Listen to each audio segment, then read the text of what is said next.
मकसद है ऐसे उम्मीदवार का चयन जो जिताऊ हो, लेकिन संवाद कार्यक्रमों में हर दिन हंगामे की तस्वीर सामने आती चली जा रही है। कल कोटा में थी और आज झालावाड़ में। देखिए,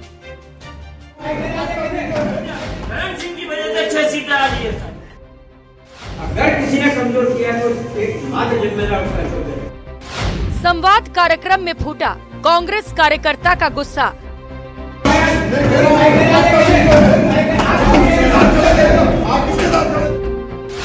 पार्टी पदाधिकारियों पर बीजेपी से मिली भगत के आरोप।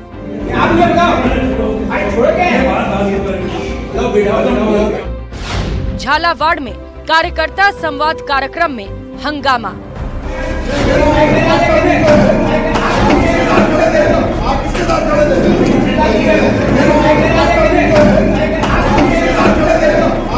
झालावाड़ में 12 लोकसभा सीट पर प्रत्याशी तय करने के लिए कांग्रेस प्रभारी प्रताप सिंह खाचरियावास पहुंचे थे, लेकिन इस बैठक में उम्मीदवार तय हो पाता उससे पहले ही कार्यकर्ता ने पार्टी पदाधिकारियों के सामने ही खुलकर अपनी बात कहनी शुरू कर दी। इस बीच वहां जोरदार हंगामा होने लगा। बैठक के दौरान कांग्रेस के वरिष्ठ कार्यकर्ताओं ने खुले रूप से कई नेताओं और पदाधिकारी पर बीजेपी के साथ करने के आरोप लगाए। इस दौरान झालरापाटन कांग्रेस के ब्लॉक अध्यक्ष के साथ भी तीखी नोकझोंक हुई। बाद में वरिष्ठ नेताओं की समझाइश पर हंगामा शांत हुआ। बाद में लोकसभा सीट के प्रभारी पूर्व मंत्री प्रताप सिंह खाचरियावास ने भरोसा दिया कि कार्यकर्ताओं के मन मुताबिक टिकट दिया जाएगा।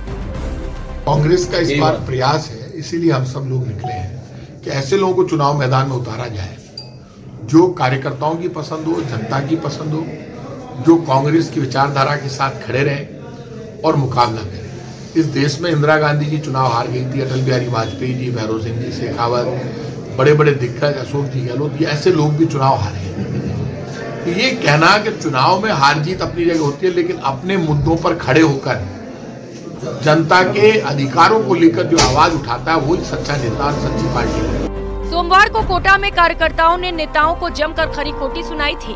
कार्यकर्ताओं ने सीधे सीधे कपिल सिब्बल और दिग्विजय सिंह पर पार्टी को डुबोने का आरोप लगाया था। चाहे कपिल सिब्बल हो, चाहे दिग्विजय सिंह हो, चाहे और कोई भी हो, XYZ, ये हमेशा कांग्रेस का सत्यानाश करते हैं। झालावाड़ में भले ही कार्यकर्ता संवाद कार्यक्रम हंगामेदार रहा हो, लेकिन सीकर में कार्यक्रम शांतिपूर्ण तरीके से संपन्न हुआ, जिसमें कार्यकर्ताओं से ज्यादा लोगों को पार्टी से जोड़ने का आह्वान किया गया। हालांकि नीमका थाना क्षेत्र के कार्यकर्ताओं ने कुछ नेताओं पर पार्टी में अनुशासनहीनता फैलाने का आरोप लगा दिया। न्याय यात्रा के संदर्भ में जो राहुल गांधी जी निकाल रहे हैं, उसी में राजस्थान में ये पहला चरण है, जिसमें 7 लोकसभा क्षेत्रों में हम लोग जा रहे हैं। युवा है जो हमारा, उसमें 5 मुद्दों में युवा, श्रमिक, रोजगार, भागीदारी, महिला, ये सब मुद्दे हैं। और आपने देखा होगा कि लोगों में जोश है कि कांग्रेस का यहाँ से MP जीत करके जाएगा, क्योंकि 5 साल हमारी सरकार ने अच्छे काम किए और इन्होंने 2 महीने में कोई काम नहीं किया। और सबने ये भरोसा दिलाया है कि कैंडिडेट चाहे कोई भी हो, पूरी कांग्रेस पार्टी एकजुट होकर लड़ेगी और सीकर लोकसभा क्षेत्र से कांग्रेस को उम्मीदवार जिता के भेजेगी। विधानसभा चुनाव में करारी हार के बाद कांग्रेस प्रदेश में संवाद कार्यक्रम कर रही है, लेकिन जिस तरीके से कार्यकर्ता आग बबूला होकर पार्टी के आला अधिकारियों पर ही गंभीर आरोप लगा रहे हैं, उससे इतना तो साफ है कि कांग्रेस के लिए लोकसभा की डगर मुश्किल भरी हो सकती है। Bureau report, news 18 Rajasthan. और यूसीसी यानी कि यूनिफॉर्म सिविल कोड को लेकर जयपुर से बड़ी खबर सामने आ रही है, जहां पर यूसीसी पर मंत्री कन्हैया लाल चौधरी ने बड़ा बयान दिया है। उन्होंने कहा है कि राजस्थान में भी यूसीसी कानून लागू किया जाएगा। मुख्यमंत्री यूसीसी पर मंत्रणा करेंगे। राजस्थान में कैबिनेट में यूसीसी कानून लाया जाएगा। विधानसभा सत्र में यूसीसी कानून को पारित भी किया जा सकता है। तो कन्हैया लाल चौधरी मंत्री ने यह बड़ा बयान दे दिया, जहां उन्होंने संकेत दे दिए हैं कि उत्तराखंड के बाद अब राजस्थान में भी यूसीसी को लागू किया जा सकता है। इसे विधानसभा सत्र में पारित किया जा सकता है।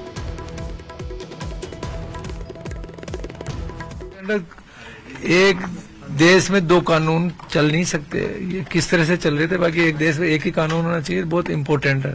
बिल्कुल 100% मुख्यमंत्री से वार्ता करके इस पर चर्चा करेंगे और मेरी पूरी इच्छा है, क्योंकि मैं वार्ता करने के बाद में बता पाऊंगा। बाकी 100% राजस्थान की विधानसभा में ये लागू होगा, पारित करेंगे और राजस्थान में नहीं पूरे भारत में लागू होगा। राजस्थान का सबसे इम्पोर्टेंट है।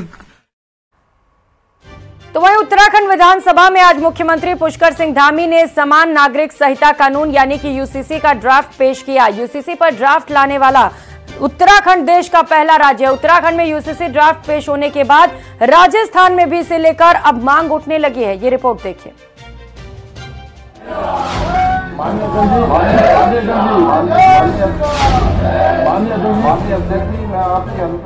उत्तराखंड विधानसभा में यूसीसी बिल पेश।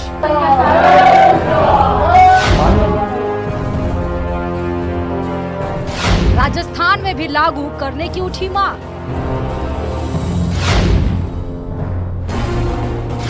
देश में आवश्यकता है तो राजस्थान में भी आवश्यकता है। समान नागरिक कानूनों को मिला समर्थन।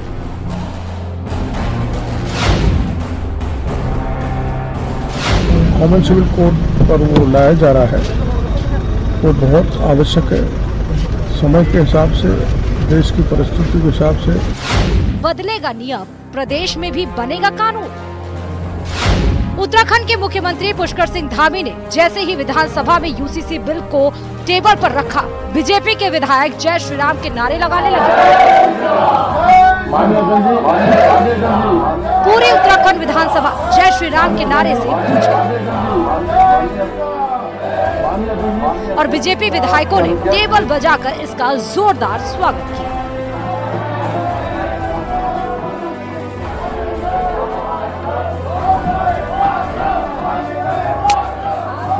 उत्तराखंड में यूसीसी बिल पेश होते ही राजस्थान बीजेपी नेताओं ने इसको लेकर बधाई दी, तो वहीं प्रदेश में भी इसकी मांग होने लगी। राजस्थान बीजेपी नेताओं ने भी इसको जल्द लाने की भी बात कही। उत्तराखंड में जो कॉमन सिविल कोड पर वो लाया जा रहा है, वो बहुत आवश्यक है। समय के हिसाब से, देश की परिस्थिति के हिसाब से, क्योंकि कानून सबके लिए बराबर होना चाहिए। एक देश एक कानून। हिजाब पहन के जाए, देश को उनका पालन नहीं करे, उसको सांप्रदायिक रंग दे, तो उस दृष्टि से यहाँ भी जरूरी है मैं इसको आगे बढ़ाऊँ। ये पूरे देश में लागू होगा और पूरे देश में आवश्यकता है तो राजस्थान में भी आवश्यकता है। मैं उत्तराखंड सरकार को बधाई देना चाहता हूँ, स्वागत करता हूँ कि एक अच्छा कदम है। इस भारत माता के सभी पुत्र हैं, सभी समान हैं, तो सभी को समान दिखना भी चाहिए। देखिए, सरकार आई है पर सभी समीक्षा तो सरकार को अपने स्तर पे करनी है, लेकिन कुल मिलाकर उत्तराखंड ने एक रास्ता जरूर खोला है और उसकी वजह भी है कि देश में जब बहुत सारी चीज़ों पर या इस तरीके की चीज़ें चली कि one nation one ration card, one nation one tax, one nation one election, इसकी भी चर्चा चलती है, तो देश में एक समान कानून हो, मुझे लगता है इस पर कोई आपत्ति होनी नहीं चाहिए। राजस्थान में भी यूसीसी होना चाहिए। इसको लेकर आम लोग और अलग अलग तबकों से जुड़े एक्सपर्ट क्या सोचते हैं, उनकी भी प्रतिक्रिया सुनिए। और सही अर्थों में राम राज्य की स्थापना के लिए देश के नागरिकों में समानता का कानून हो, उसकी अवधारणा की श्री गणेश उत्तराखंड देवभूमि से हुई है। मैं तो बहुत बहुत स्वागत करती हूँ और सम्मान करती हूँ और धन्यवाद देती हूँ हमारे राष्ट्रीय स्तर के नेतृत्व को जो इस दिशा में काम कर रहे हैं। बिल्कुल, मैं एक ही बात कहना चाहूँगा कि एक आदमी के 2 या 3 बेटे होते हैं, बच्चे होते हैं, तो उन सब के प्रति उस पिता का बराबर प्यार और बराबर जब संपत्ति का बंटवारा होता है तो एक देश के सभी नागरिकों के लिए एक कानून होना चाहिए। तो बहुत ही कॉमन सी बात है, इसलिए मैं तो ये अपील करना चाहूँगा कि सरकार इस कानून को निश्चित अप्लाई करेंगे। कानून आज पेश किया जा रहा है, क्या लगता है राजस्थान में? देखिए, भारतीय संविधान की आर्टिकल 44 में सभी के लिए समान नागरिक संहिता का प्रावधान किया हुआ है और उत्तराखंड सरकार जो कर रही है बिल्कुल सही है। जब भारत में सभी नागरिकों के लिए रहने का और स्वतंत्रता का सभी का अधिकार है, तो अलग अलग धर्मों का अलग अलग तरीके से उनका लागू करना ये अच्छा नहीं है। हमारे विवाह में समस्या है, अविवाह हिंदू मैरिज एक्ट में अलग तरह से कानून चलता है, मुस्लिम लॉ में अलग तरह से कानून चलता है, तो ये सारी चीज़ें एक ही कानून के अंतर्गत आनी चाहिए। इसलिए ऐसा कानून पूरे देश में होना चाहिए। उत्तराखंड में यूसीसी की एक्सपर्ट कमेटी ने जो रिपोर्ट तैयार की है उसमें लगभग 400 सेक्शन है और लगभग 800 पन्ने की इस ड्राफ्ट रिपोर्ट में प्रदेश भर से ऑनलाइन और ऑफलाइन 2.31 लाख सुझाव को शामिल किया गया है। 20,000 लोगों से कमेटी ने सीधे संपर्क किया है। इस दौरान सभी धर्म गुरुओं, संगठनों, राजनीतिक दलों, कानूनविदों से बातचीत की गई, जिनके सुझावों को कमेटी ने यूसीसी ड्राफ्ट में शामिल किया है। Bureau report, news 18 Rajasthan.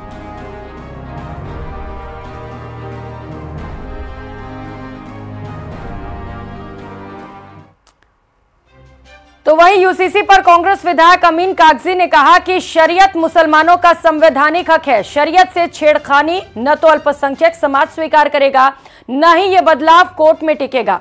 वहीं कांग्रेस प्रवक्ता स्वर्णिम चतुर्वेदी ने भी इसका विरोध किया है। सुनिए। यही कानून है, इसको खास तौर से माइनॉरिटी बर्दाश्त नहीं करेगी।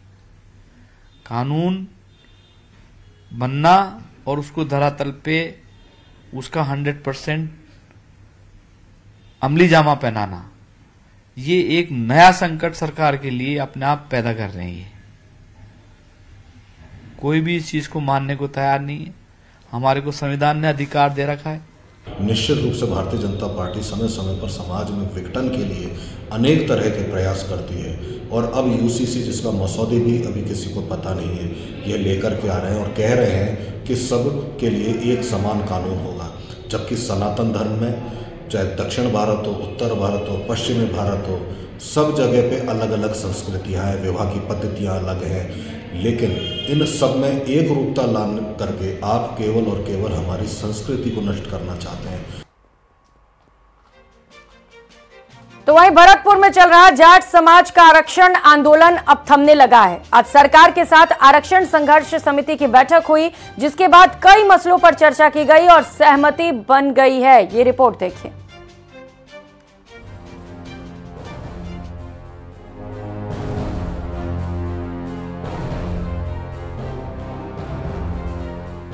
जाट समाज से बन गई बात, रेलवे ट्रैक जाम से मिली निजात, सरकार प्रतिनिधि मंडल में वार्ता, 3 दिन बाद फिर होगी मुलाकात। केंद्र में आरक्षण की मांग को लेकर भरतपुर और धौलपुर के जाट पिछले करीब 20 दिनों से जयचौली में महापड़ाव डाले हुए हैं और लगातार आंदोलन को उग्र करने की चेतावनी दे रहे थे। 7 फरवरी को मुंबई दिल्ली रेलवे ट्रैक को जाम करने की चेतावनी दी गई थी। मांगे नहीं माने जाने पर नाराज संघर्ष समिति का पारा चढ़ता चला जा रहा था। रेलवे ट्रैक जाम की चेतावनी मिली तो सरकार और अधिकारी जाग गए और आरक्षण संघर्ष समिति की बैठक बुलाई गई। पीएचईडी मंत्री कन्हैया लाल चौधरी की अध्यक्षता में सरकार के 3 वरिष्ठ आईएएस बैठक में शामिल हुए और जाट समाज के आंदोलन के संघर्ष समिति के संयोजक नेम सिंह फौजदार के साथ सभी मांगों पर चर्चा हुई। राज्य सरकार ने संघर्ष समिति की मांगों पर सहमति जताई है। हमने 3 दिन का समय इनको दिया है। 3 दिन के अंदर केंद्र सरकार के मंत्री जी से बात करके इनकी जो मांग है उसके लिए हम पैरवी करेंगे और उसको आयोग से रिपोर्ट लेते हुए इनका हक दिलाने का हम पूरा प्रयास करेंगे। मुकदमे हैं, उन पर सहमति बन गई। मुकदमे वापस लगभग 91 मुकदमे हैं जिनमें एफआईआर लग चुकी है। 25-26 मुकदमे हैं, उनको भी सरकार ने विड्रॉ करने के लिए हमें आश्वस्त किया है। जो हमारे 56 अभ्यर्थी हैं उनके लिए जो कानूनी पेचीदियां हैं उनमें जितनों को नियुक्ति दी जा सकती है उन पर सरकार गंभीरता से चिंतन करके मदद करे। जाट समाज की सरकार से जिन मांगों पर सहमति बनी है वो भी आपको बताते हैं।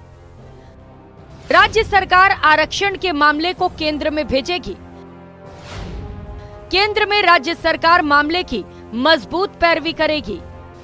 जाट समाज पर दर्ज एफआईआर सरकार वापस लेगी। संघर्ष समिति 3 दिन बाद दिल्ली का दौरा करेगी।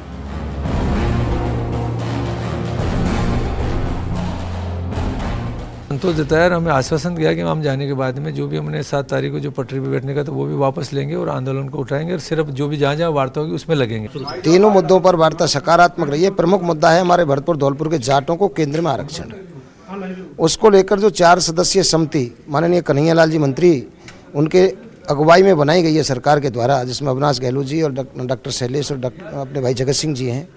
4 सदस्यीय समिति 3 दिन के अंदर अंदर केंद्र में हमारी संघर्ष समिति के साथ केंद्र के आयोग और मंत्री से वार्ता करेगी।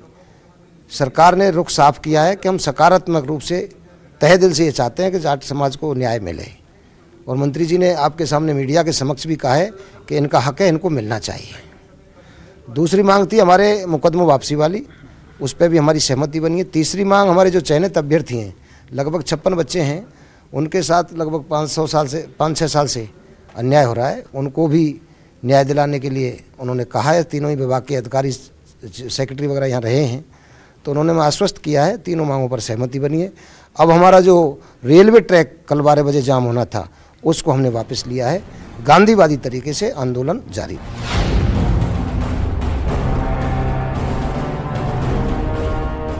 पीएचईडी मंत्री कन्हैयालाल चौधरी की अध्यक्षता में हुई बैठक में सभी मांगों पर आश्वासन मिलने के बाद जाट समाज ने कल होने वाले रेलवे ट्रैक जाम को निरस्त कर दिया है और जल्द फैसला लेने की बात कही गई है।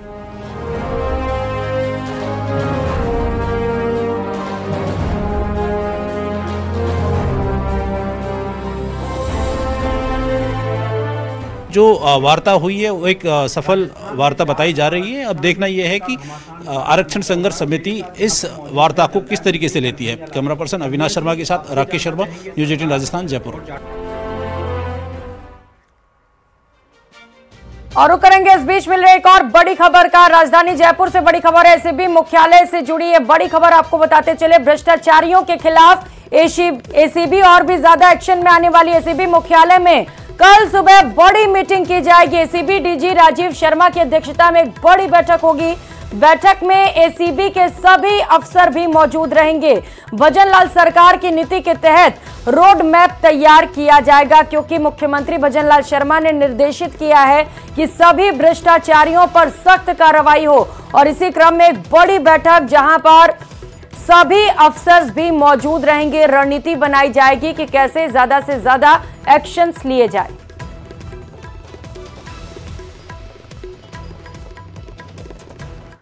और कोटा से एक और बड़ी खबर है, जहां पर 2 मंजिला मकान गिर गया। मलबे में दबने से एक व्यक्ति की मौत की सूचना है। मृतक मकान में चौकीदारी का काम करता था। इलाज के दौरान जगदीश ने दम तोड़ दिया।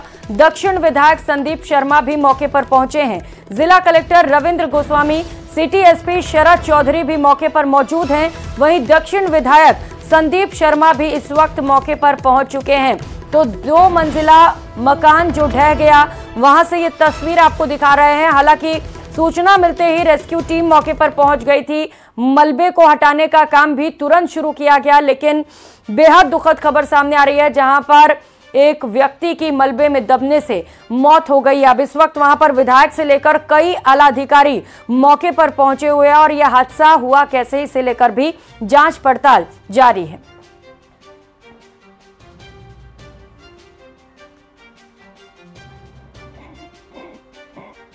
तो 2 अलग अलग तस्वीरें हादसे से जुड़ी इस वक्त आपकी टीवी स्क्रीन पर दिखा रहे हैं, जहां पर दर्दनाक हादसा हो गया है। 2 मंजिला मकान ढह गया, जिसमें एक व्यक्ति की दबने से मौत हो गई।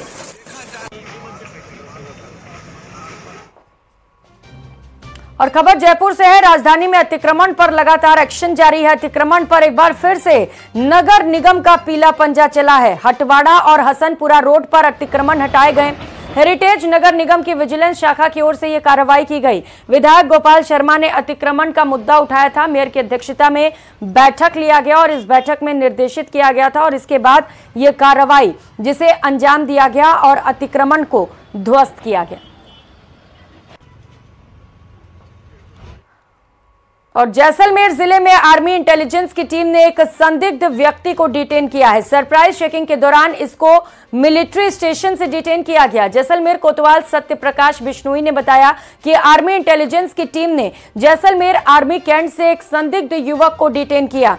पहली नजर में सामने आया कि युवक पाकिस्तान का ही रहने वाला है और वो आर्मी कैंट में मजदूरी का काम कर रहा था। एसपी ने बताया कि उसके पास से एक फोन भी मिला है, जिसे जांच के लिए भेजा गया है। युवक लॉन्ग टर्म वीजा पर रह रहा था। युवक के पाकिस्तान में संपर्क जैसी बातें भी सामने आई हैं। हालांकि ये पूरा मामला JIC के बाद ही स्पष्ट हो पाएगा।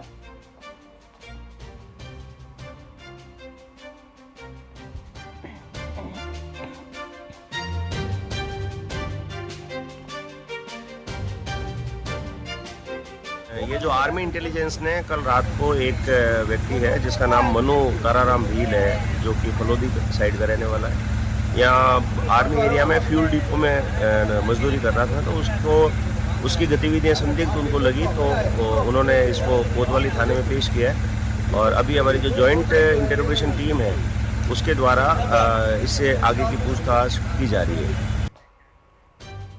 खबरों में आगे बढ़ेंगे। हार्डकोर गैंगस्टर संपत नेहरा को कड़ी पुलिस सुरक्षा के बीच कोर्ट में पेश किया गया, जहां से कोर्ट ने उसे 3 दिन के पुलिस रिमांड पर भेज दिया है।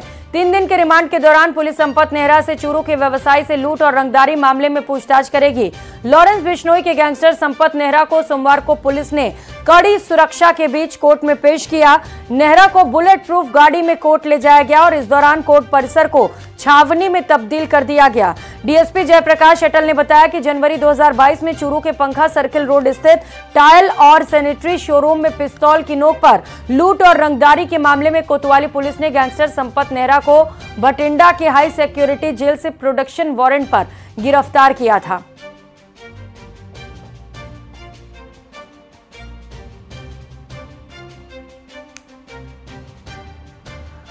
और पर्वतसर में और खबरों में आगे बढ़ेंगे। डिप्टी सीएम और परिवहन मंत्री प्रेमचंद बैरवा का एक वीडियो फिर से सोशल मीडिया पर वायरल हो रहा है, जिसमें वो शीशा टूटे हुए लोक परिवहन बस को रुकवाते नजर आ रहे हैं।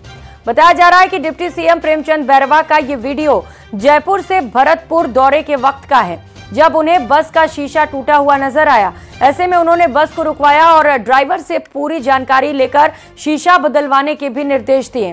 साथ ही बस में बैठे सवारियों के लिए दूसरी बस की व्यवस्था और उसके बाद दौरे पर निकल पड़े।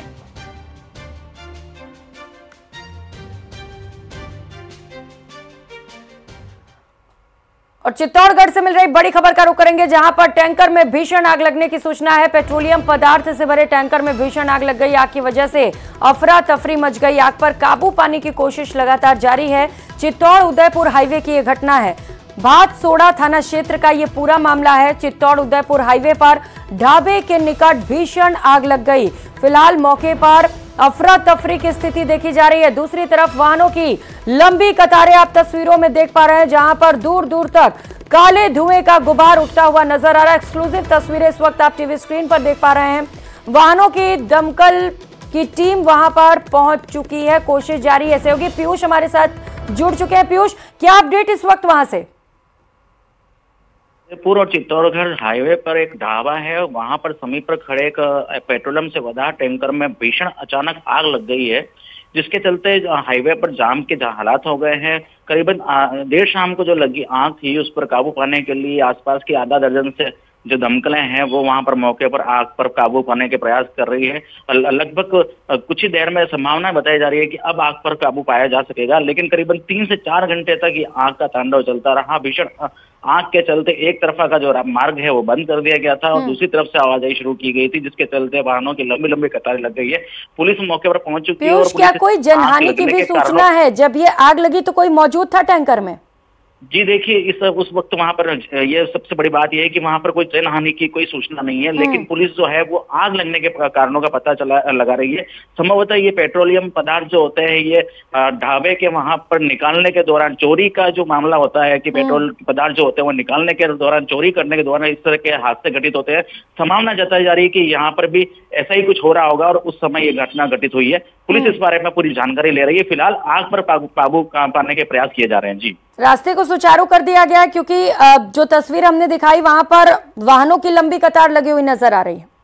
जी देखिए, एक तरफा का मार्ग जो है अभी भी सुरक्षा व्यवस्था के मद्देनजर बंद किया गया है, कुछ देर बाद उसे चालू कर दिया जाएगा।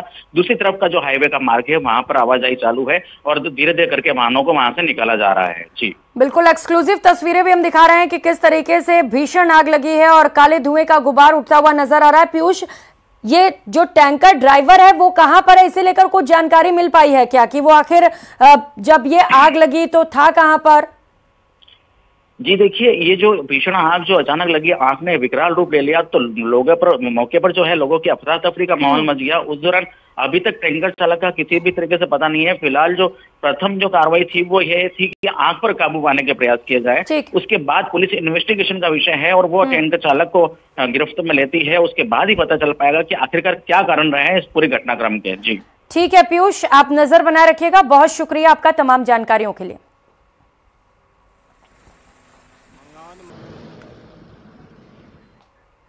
और अब एक नजर 5